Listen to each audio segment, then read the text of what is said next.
Sejam bem-vindos a mais um Pode Hablar na Expocrato, aqui nessa collab com o Sistema S. E hoje eu estou aqui para falar com uma pessoa que eu já tenho uma certa história com ela antes dela saber quem eu era. Olha só, na época que eu fazia faculdade de Direito lá na URCA, eu passava em frente a um certo salão, né? E o nome assim grande, um salão imponente, Helena Pinheiro. Como o mundo é engraçado, né? Anos depois estou aqui entrevistando a Helena Pinheiro. Seja muito bem-vinda ao Pode Hablar. Sua câmera aquela, por favor. Muito obrigada, é um prazer muito grande. Matheus, estar aqui com você, é uma honra. Obrigada pelo convite. Não, que é isso. Quando a gente estava conversando sobre o Pode Hablar, né? No caso, eu e a Elisângela, eu falei assim, Elisângela, não dá para chamar qualquer pessoa. Tem que ser pessoas que estejam alinhadas com o que o Pode Hablar ele quer fazer no mundo, que é o quê? Projetar o Nordeste para o mundo. Então, vamos pegar empreendedor, vamos pegar o pessoal do Sistema S, vamos pegar pessoas que estejam ali na mesma missão e propósito. E você tá com uma pauta que eu acho bem interessante, a gente vai já começar a falar sobre isso aqui, mas como eu gosto de quebrar o gelo, né? Eu gosto sempre de começar assim pelo início. Como foi a sua trajetória dentro do empreendedorismo? Como foi que você começou a empreender? Na verdade, eu comecei a empreender através de um questionamento, né? Alguém perguntou de fato o que era que eu gostava de fazer. E aí eu me encontrei na área de cabelos como aquilo que brilhava os meus olhos, né? E aí comecei com um curso Olha o cabelo dela, gente. tá de ontem. O Respocrato tá permitido. Respocrato tá Deixa, permitido. né? Tudo bem, obrigada. E aí eu comecei de forma artesanal mesmo, comecei com curso por correspondência, depois eu me profissionalizei, né, na área da beleza. Mas a questão da sustentabilidade no meu empreendimento, ele sempre aconteceu porque isso vem da minha infância, né? Eu sempre olhei para o mundo entendendo que a gente pode utilizar ao máximo aquilo que está disponível. E aí na minha empresa eu já fazia isso aqui também. O exemplo, né? Água na garrafa, no copinho. Exatamente, tem que ser. Tem que dar o exemplo, gente. Sempre. E aí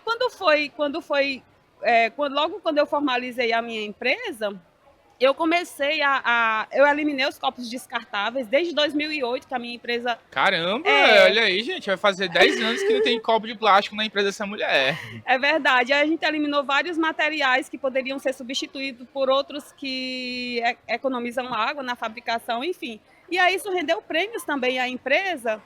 E, naturalmente, eu não fiz pelo prêmio, que eu nem sabia que dava prêmio, né? Mas aí, naturalmente... Não, em 2008, sustentabilidade era uma coisa que não era tão acessível pra gente hoje, né? Até porque rede social era uma coisa muito escassa, era o quê? Orkut, Facebook nos primórdios, então as pessoas nem falavam tanto de sustentabilidade. Exatamente. Sustentabilidade, na verdade, ela apareceu como uma coisa... Primeiramente, as pessoas começavam a falar de sustentabilidade como marketing.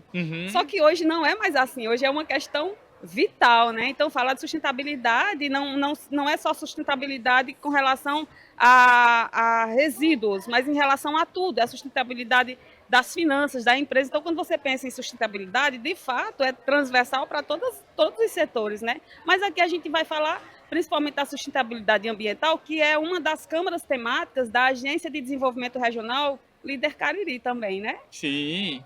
Fala um pouquinho aí sobre a Líder Cariri. Líder Cariri, na verdade, é um programa do SEBRAE, né, nacional, que visibilizou lideranças regionais para desenvolver o território. E aqui na região nós temos um território com 28 municípios, né? E nós temos 10 câmaras, entre elas a sustentabilidade. Então a gente tem uma ambição, um projeto de criar um ecossistema de sustentabilidade para a região do Cariri. E isso pode funcionar porque a gente tem, por exemplo, o exemplo de Santa Catarina, que começou a fazer gestão de resíduos em 89. E aí, quando a gente fala de gestão de resíduos, não tem como falar de sustentabilidade sem falar de gestão de resíduos. E lá o exemplo que eles têm é o quê? É que quando foi implementado, não foi implementado de forma isolada. Então, foi criado um sistema em que todas as pessoas se sentiam pertencentes, né? De ver a rua limpa, de economizar água, de separar os resíduos. Então, isso foi feito de forma conjunta. Então, é por isso que funciona. Então, principalmente na nossa região, isso é muito embrionário. Tem algumas coisas já acontecendo, mas de forma isolada. E eu penso que a gente precisa unificar essas ações para que crie visibilidade e possa gerar, de fato, a transformação que a gente quer ter. Eu queria até fazer uma pergunta sobre isso, porque o que eu vejo, assim, né? Eu posso estar falando nada com nada. É um risco que eu tô correndo aqui. Mas, principalmente aqui na nossa região, que aqui eu vejo essa questão da gestão de resíduos sólidos.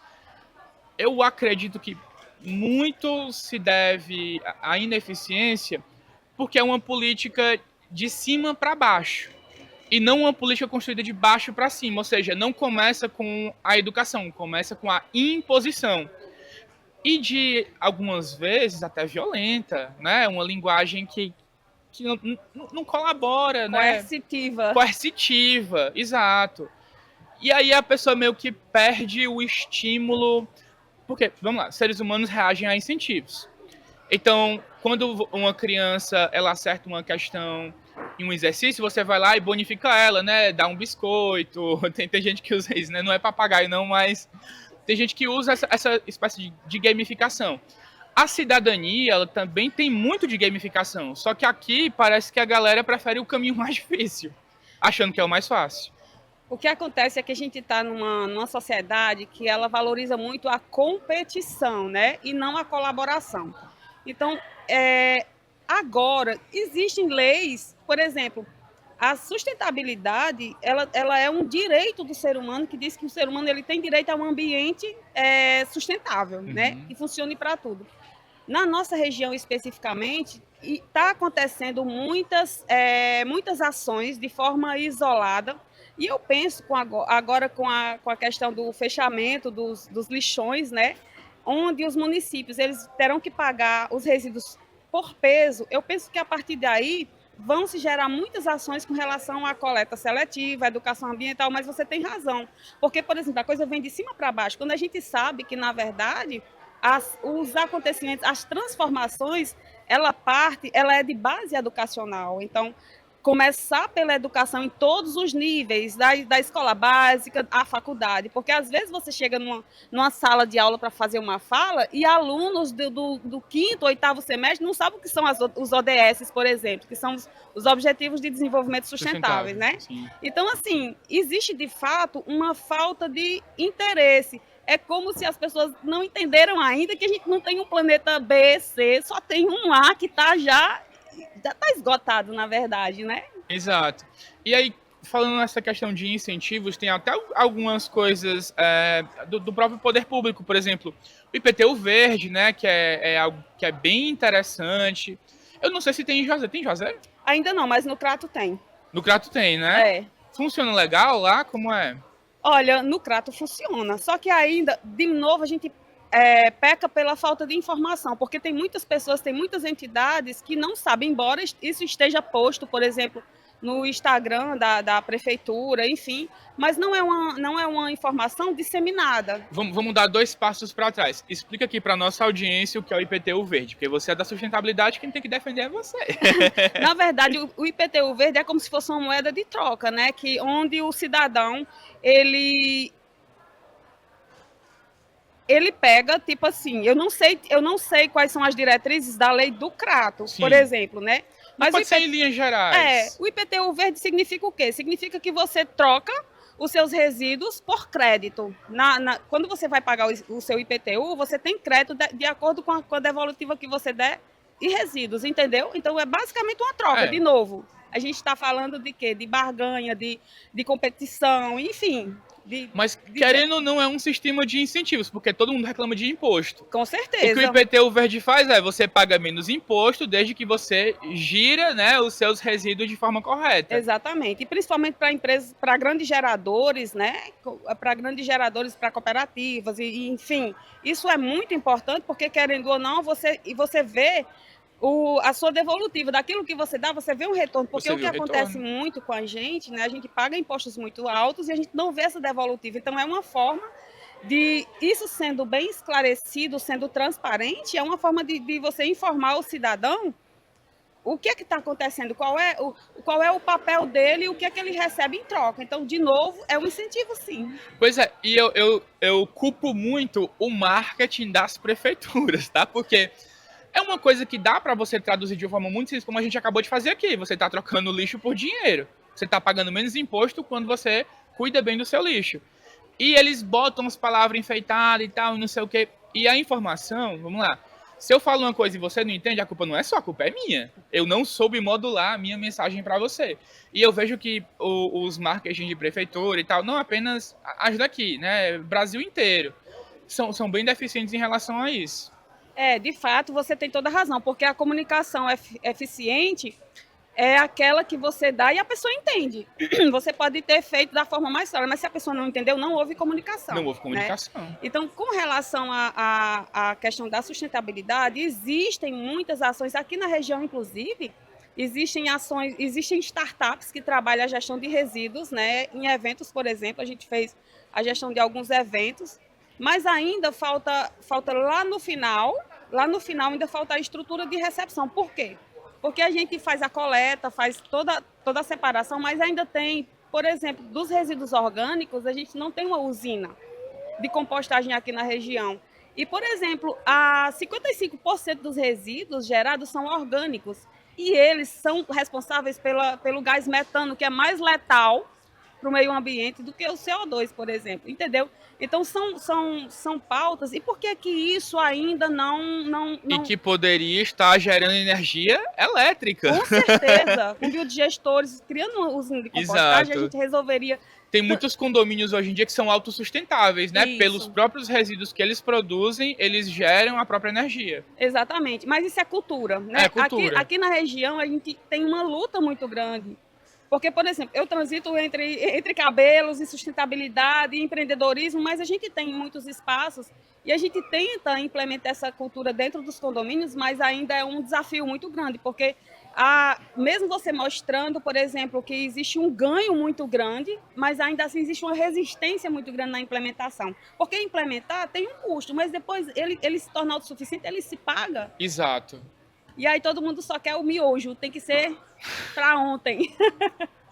Eu estava conversando sobre isso com um cara que eu conheci lá no stand da agricultura familiar, o Pepe, quando ele criticava algumas empresas que faziam investimentos pensando somente no retorno imediato. Sendo que quando você investe, por exemplo, em brand, em construção de marca, é um investimento de longo prazo, não apenas aumenta a margem do teu produto, faz você entrar na cabeça do seu cliente e você para de brigar por preço. Exatamente. Então, a questão é você ver não como um custo, mas como um investimento. Como investimento. Porque a sustentabilidade, hoje, ainda aqui a gente não pode tratar como uma coisa secundária, mas não tem... As questões climáticas, elas estão aí e ninguém entende que é por conta dessa falta de gerenciamento, entendeu? Então, é uma coisa que parece pequena, o impacto que se tem em um copo que você joga aqui é um copo, mas aí quando você junta milhões de pessoas fazendo a mesma coisa, isso vai para onde? Isso então, vai para onde? A minha empresa, ela fez parte do Pacto Global durante 2 anos. Foi signatária do Pacto Global. A cada falso, né? Exatamente. Mas aí, isso também não é uma prática, porque os empresários, lógico, de novo, a falta de conhecimento, a falta de interesse em buscar essas informações, então acha sempre que isso é uma coisa, isso é um custo. Como a gente vê, por exemplo, catadores. O catador hoje ele é visto como uma pessoa, digamos, inferior pela questão de estar trabalhando com lixo. Mas, na verdade, são os agentes ambientais mais importantes, porque eles estão lá na ponta fazendo o trabalho. Tira os agentes ambientais, que a gente chama de catadores, dessa ação, dessa operação. Me diz como é que fica, o caos que fica. Então, assim, o que falta, na verdade, é a gente dar visibilidade a quem de fato precisa de visibilidade, né? Colocar cada coisa no seu lugar. Então, eu penso que a sustentabilidade ela vai ganhar o lugar dela quando as taxas forem muito altas. Aquilo que você falou, enquanto não doer no bolso, então ninguém faz. Porque existem leis já para grandes geradores desde 2010. Mas ainda não se cobra, então enquanto não está batendo na porta, está tudo bem. Gestão de resíduos em evento é uma coisa obrigatória também, mas como está na lei. Mas como ninguém... então tá, eu faço se eu quiser. Já tem algumas empresas, por exemplo, alguns patrocinadores ou alguns financiadores de eventos que eles só aportam uma verba se tiver uma contrapartida de resíduos. Então isso já está começando a ser uma prática. aqui no interior do Nordeste ainda existe. Até porque, isso é bem importante a gente falar, porque bate, inclusive, na questão do IPTU verde. Agora a gente não está falando de IPTU, está falando de imposto mesmo, né? Geram os créditos. Não só de imposto, mas de taxa de mesmo. De taxa, exatamente. E outra coisa, existem empresas e fundos de investimento que só investem em empresas e locais que têm uma política de ESG, né? Exato. Muito eficiente. A gente tá agora, né, Helena? Foi homologado o acordo União Europeia-Mercosul. E não adianta chorar, dizer que é mimimi, sustentabilidade e tal. Se você quer ganhar em euro, se você quer vender para a Europa, jogue pelas regras da Europa, porque o dinheiro é deles, eles fazem aquilo que eles quiserem. Eu estava conversando com o pessoal da agricultura familiar, olha, até o abatimento dos animais tem que mudar. É verdade, é totalmente verdade, Matheus. Inclusive, nas empresas, hoje, por exemplo, na minha empresa, quando eu vou avaliar um fornecedor trabalhando no ESG, minha empresa é muito pequena, mas a nossa consciência, ela precisa ser global, entendeu? Então, tipo, se eu vou selecionar um fornecedor, eu preciso entender como é a fabricação dele, se tem trabalho escravo, como é teste em animais. Isso, tudo isso, se trabalha com crianças. Então isso é em pequenas empresas, imagina as grandes. Então, hoje em dia, as grandes empresas, para elas abrirem parcerias, o ESG está muito forte. E não é só a verbalização, precisa, de fato, ser uma coisa que aconteça nos bastidores. Então, existem métricas, né? Indicadores que mostram isso. Então, cada vez menos as pessoas podem burlar, porque o sistema está ficando cada vez mais integrado, né? Exato. Até porque envolve muito dinheiro, não é, Helena? A gente não está falando de pouco dinheiro, não. Esses fundos que investem em empresas, que têm políticas robustas de ESG, é na casa dos trilhões.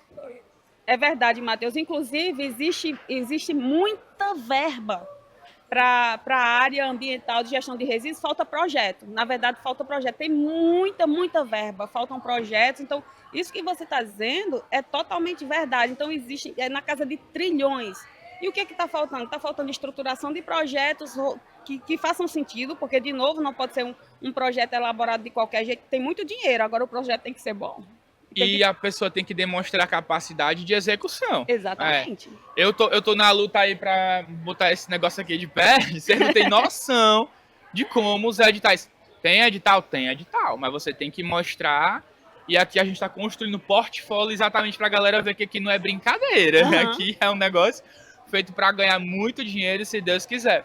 Helena falou em startups que trabalham com gestão de resíduos. Você mesma tem uma startup, não é? Exatamente. A minha startup ela é de gestão de resíduos orgânicos. Essa? Eixo Zero? Não, Lixo Zero. Lixo Zero. Lixo Zero, na verdade, eu sou embaixadora Lixo Zero Brasil aqui na região do Cariri. Somos 5 embaixadores aqui, né?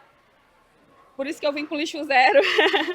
Mas a minha startup é a Reciclamentes. Ela trabalha em parceria com outras startups, por exemplo, com a Gi Resíduos, que trabalha PGRS, né? E trabalha também toda a parte de rastreamento. Explica o que é PGRS para a galera. Plano de gerenciamento de resíduos sólidos. É porque não dá para falar difícil. A proposta do Pode Hablar... tem razão. A proposta do Pode Hablar, eu estava até explicando para a Joêmia, que estava aqui antes, né? A gente tem uma conversa tão simples e gostosa que qualquer pessoa possa entender. Aí quando a gente usa uma palavra que ninguém sabe, a gente vai lá e traduz, né? Exato. E o que é um plano de gerenciamento de resíduos? É simplesmente um mapeamento. Eu vou fazer um plano de gerenciamento da sua empresa. O que é que eu tenho que fazer? Qual é o passo a passo, digamos assim? Você tem que separar os resíduos, né? Você tem que pesar, metrificar tudo o que tem lá e você vai colocar isso num relatório, digamos assim, né? Então, traduzindo em miúdos, é praticamente isso. Mas a Gi, para além disso, ela faz todo o rastreio, né? Ele faz todo, digamos, numa gestão de resíduos em eventos. A gente é parceiro, tipo, eu faço dos orgânicos e eles fazem dos sólidos, né? Enfim, e aí faz toda a destinação, separa os rejeitos, os recicláveis, pesa, destina e tudo isso é rastreado no sistema. Eles têm um software, né, que rastreia e até no sininho. Então fica lá no portal e a pessoa pode acessar todos os dados. Então é bem interessante, né? Mas aqui na região também se faz muito negócio, mais negócios fora do que aqui, porque, de novo, a gente esbarra na questão cultural ainda. Então, enquanto a gente trabalhar o ecossistema de inovação, que vai unir todos esses atores, né, o poder público, a academia de ensino, as startups, e trabalhar a educação ambiental na base, é o que a gente é o dever de casa inicial. Não tem como pensar numa transformação sem pensar em educação ambiental. Então, é a base. Não, eu concordo e eu acredito que essa integração que você está falando entre os atores, ela não pode ficar somente entre os atores, porque foi uma coisa que eu vi. Vamos lá, eu colocava os meus pezinhos assim, na comunidade de inovação, sabe? E eu achava uma coisa que era muito assim, inovação pra gente. Eu não, gente, a gente tem que impactar o todo. O território. A gente tem que impactar o território. O que é que vocês estão fazendo para impactar o território? Aí, vamos fazer evento e tal, não sei o que. Sim, mas qual é o motivo desse evento? Qual é o ganho que ele vai trazer para o território? Sabe? Então, eu estava conversando ontem, acho que era com o Ranieri. Pronto, o Ranieri, a gente falou assim, Ranieri, eu não sabia, fiquei sabendo ontem, que o Ranieri ele tem uma consultoria de inovação para empresas tradicionais. E eu, cara, que legal, porque o mercado aqui no Cariri ainda tem um olhar muito analógico, né, e muito fechado para inovação. Então, uma pessoa que consegue fazer uma empresa tradicional abrir os olhos para inovação é louvável. E eu perguntei, qual é a mágica que tu faz, Ranieri? Ele, Matheus, primeiramente, a pessoa tem que querer. Não adianta eu chegar, apresentar IA, apresentar processo, se não despertar no dono daquela empresa a vontade de ir por um caminho diferente. Aí eu comentei com ele, Ranieri, na nossa comunidade de inovação, tem uma galera que tem uma síndrome do protagonista, quer levar a inovação para as empresas a todo custo. Mas quem disse que as empresas estão querendo? Então, justamente, Matheus, é justamente isso. Ninguém faz alguma coisa para alguém se não tiver vontade de mudar. Se não tiver vontade. Você pode ter a maior boa vontade de tudo. Então, assim, mas o Ranieri, por exemplo, e outras pessoas como ele, que tem uma mentalidade mais aberta para a inovação, a minha empresa vai receber agora os estagiários do PENAT, que é para pensar em inovação. Sim. O que a gente pode fazer, o que a gente pode inovar dentro de um salão de beleza? Vamos descobrir. Então essa mentalidade de abertura para a inovação, a gente precisa tirar esse estereotipo de que inovação é só tecnologia. Exato. E não é. Inovar pode ser um processo que você faz gastando meia hora. Se você diminuir o tempo para 20 minutos, você já teve um ganho substancial. De eficiência gigantesca. E é tão interessante com relação a isso. Por exemplo, voltando para a questão da sustentabilidade, dentro da minha empresa, quando eu implementei uma coisa muito simples, olha o que é inovação. Por exemplo, eu trabalhava num sistema em que a gente ia lá no estoque e botava a coloração, o oxidante, mexia e aplicava na cabeça da cliente, digamos assim, né? Só olhando pelo tubinho. Quando a gente estabeleceu uma balança e colocou uma pessoa no estoque, nós tivemos uma economia de 30%. E foi uma inovação que gerou resultado. Então, inovar não é simplesmente você pensar uma coisa fantástica, uma balança e uma pessoa. A economia que a gente teve deu porque a gente via como custo. Quando a economia que a gente teve deu para pagar estoquista e ainda economizar nos pedidos, foi uma coisa fantástica, trouxe mais organização para a empresa. Então, inovar, na verdade, é muito simples, é só você tirar essa coisa de que inovar é caro. Não, inovar é você... Pensar fora da caixa. Exatamente. Pensar fora da caixa. Tá ligado, tá? Não, que massa, que massa. A gente está se aproximando aqui do finalzinho da entrevista e eu queria que você olhasse para a sua câmera agora e deixasse o seu recado. O que é que você quer falar aí para nossa audiência? Fica à vontade. Olha, pensar que cada um de nós temos uma responsabilidade muito grande, principalmente com os resíduos que a gente gera, trazendo para a sustentabilidade. Pensa naquilo que você, nos orgânicos que tem na sua casa, né? Porque, tipo, você termina de comer, a comida tá boa. A partir do momento que você coloca o prato lá, é como se fosse lixo. Então, aprender a tratar os resíduos de forma mais consciente. Você vai descartar, por exemplo, uma embalagem de iogurte. Antes de você descartar, lava.